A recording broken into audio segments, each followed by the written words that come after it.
Hello everyone, देखिए अब question number 3.20 देखो इसमें क्या कहता है। फिगर 3.23 ये बुक में होगा आपका। गिव्स द एक्सटी ग्राफ या plot of a particle executing one dimensional simple harmonic motion. देखो एसएचएम का है ये, ठीक है ना। तो सिंपल हार्मोनिक मोशन यहाँ पर वन डायमेंशनल में क्या मान सकते हो आप, जैसे पेंडुलम है, ठीक है ना। पेंडुलम आपको पता ही है, इधर जाएगा इधर जाएगा, ठीक है ना। ये होगा इसका और ये होगा, इतना तो पता ही है आपको, ठीक है। तो उसी के बारे में बात कर रहे हैं, लेकिन चैप्टर 14 में कह रहा है आपको ज़्यादा डिटेल में पता चलेगा। तो हमें यहाँ पर करना क्या है, उसने एक ग्राफ दिया है, कहते हैं give the sign of position velocity and acceleration variables of the particles eight.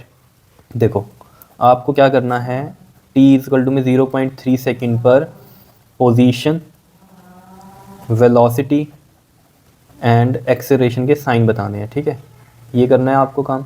ऐसे ही t इक्वल टू में 1.2 सेकेंड पे करना है और ऐसे ही आपको -1.2 सेकेंड पर करना है। तो चलो देखते हैं। देखो t इक्वल टू 0.3 सेकेंड, अब ये t का है 0 से 1 सेकंड, ये तो 0.3 यहाँ पर कहीं आएगा, 0.5 यहाँ होगा, 0.3 यहाँ होगा, ठीक है। तो देखो इस तरीके से ग्राफ प्लॉट हो रखा है, ये ऐसे ऐसे चल रहा है ये, ठीक है। इस तरीके से हो रखा है ग्राफ प्लॉट। तो ये कैसे बना हुआ है ग्राफ, ये हम डिस्कस यहाँ नहीं करेंगे, ठीक है। देखो अब यहाँ पर टाइम 0.3 सेकंड ये हमने मान लिया। तो यहाँ पर जो पोजीशन है वो ये आ रही है, ठीक है। तो x इधर पॉजिटिव में, ये नेगेटिव में, तो नेगेटिव साइन आएगा, पोजीशन का नेगेटिव आ गया। वेलोसिटी को हम कैसे देखते हैं, देखो वेलोसिटी को मैं एक्स ग्राफ में इस तरीके से देखते हैं कि स्लोप कैसा बन रहा है। अब इसका देखो स्लोप कैसा बनेगा। अब देखो ग्राफ ये यहाँ से ऐसे चल रहा है, ठीक है, इस तरीके से चल रहा है ना। तो इसका स्लोप जो होगा देखो वो ऐसे, यहाँ इसका स्लोप ऐसे बनेगा। ये नेगेटिव में बन रहा है, नेगेटिव की तरफ आ रहा है ना। अब आप कहोगे ये ऐसे क्यों नहीं बन रहा है, ऐसे नहीं बन रहा, ये ग्राफ ऐसे चल रहा है ना, इस तरीके से चल रहा है ये ग्राफ। क्लियर है इतनी बात। तो अगर इस तरीके से ये ग्राफ चल रहा है तो यहाँ पर हमने ये देख लिया कि 0.3 सेकंड पर ये यहाँ इस तरीके से स्लोप बनेगा। स्लोप आ रहा है नेगेटिव में, तो ये नेगेटिव हो गया, ठीक है। कई बच्चे कहते हैं कि वेलोसिटी का तो फॉर्मूला ही हमें पता है, डिस्प्लेसमेंट ओवर में टाइम होता है। तो डिस्प्लेसमेंट नेगेटिव हो गई तो टाइम पॉजिटिव है यहाँ पर, तो ये नेगेटिव ही आएगी वेलोसिटी, ठीक है। वो बात सही है, लेकिन कई जगह ये गलत हो जाता है, जैसे अभी इसमें आपको पता चलेगा, अभी देखना, ठीक है। तो ये नेगेटिव आ गया। अब एक्सेलरेशन की कहानी क्या है, देखो एक्सेलरेशन एसएचएम में आप पढ़ोगे वह, तो एक्सेलरेशन -ω² होता है।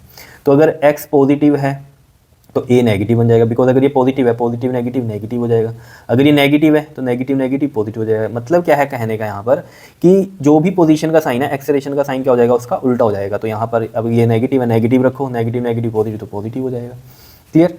चलो जी, अब t इक्वल टू में 1.2 सेकंड के लिए देखो पोजीशन क्या क्या साइन आएगा हमारे पास। देखो 1.2 कहाँ होगा, 1 से 2, 1.5 और ये 1.2 यहाँ कहीं बनेगा, ठीक है। तो 1.2 सेकंड ये बन गया।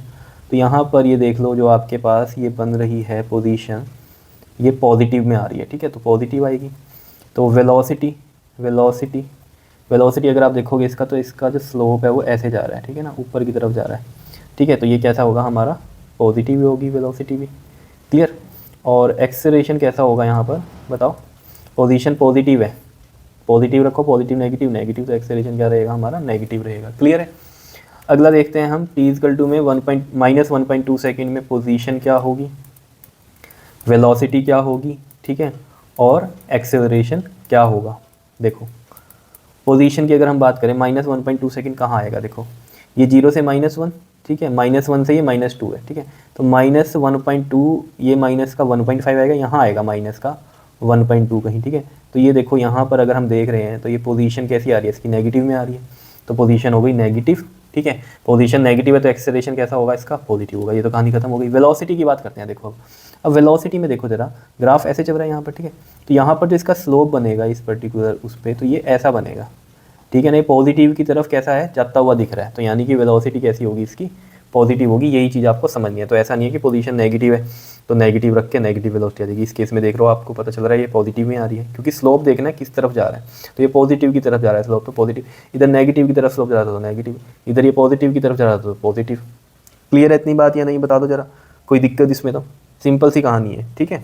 अब इसमें अगर कई बच्चों को कन्फ्यूजन रहती है स्लोप वाले से, तो वेलोसिटी वाले में आप ये चीज़ कर सकते हैं। स्लोप नहीं समझ में आ रहा, पॉजिटिव की तरफ कैसे जा रहा है, तो इससे ही अगर आप करना चाहो तो कर लो इसको। डिस्टेंस या डिस्प्लेसमेंट वन प्राइम है ना, ठीक है। तो डिस्प्लेसमेंट भी माइनस में आ रही है इसकी, नेगेटिव, और टाइम भी माइनस में ही आ रहा है, तो मिलके क्या हो जाएंगे, कट जाएंगे। तो पॉजिटिव ही आ रही है वेलोसिटी, ऐसे भी समझ लो, ठीक है। ये डिस्प्लेसमेंट अपॉन में टाइम वाला ही कर लो तो ज़्यादा बेटर है, ठीक है ना। स्लोप वाला अगर नहीं समझ में आ रहा है, ठीक है, नहीं पता चलता इसमें पॉजिटिव की तरफ जा रहा है नेगेटिव की तरफ जा रहा है क्या हो रहा है, तो आप ऐसे भी कर सकते हो, इससे भी सही हो जाएगा। क्योंकि यहाँ टाइम नेगेटिव में आ गया तो फिर नेगेटिव नेगेटिव वो कर सकते हो, ठीक है। क्लियर है इतनी बात, ये चीज़ आपको समझनी है। क्लियर। बताओ जी, कोई दिक्कत इसमें, कर लोगे इस क्वेश्चन को भी? ओके जी, थैंक यू।